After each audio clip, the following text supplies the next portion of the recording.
لقد خلقنا الإنسان ونعلم ما توسوس به نفسه ونحن أقرب إليه من حبل الوريد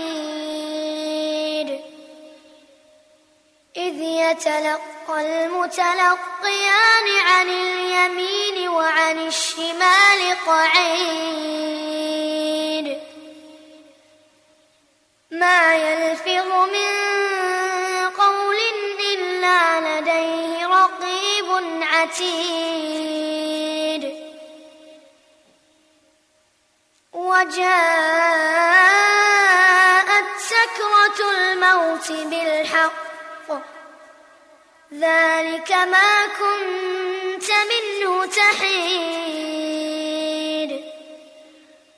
ونفخ في الصور ذلك يوم الوعيد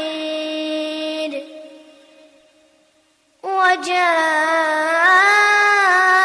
كل نفس معها سائق وشهيد لقد كنت في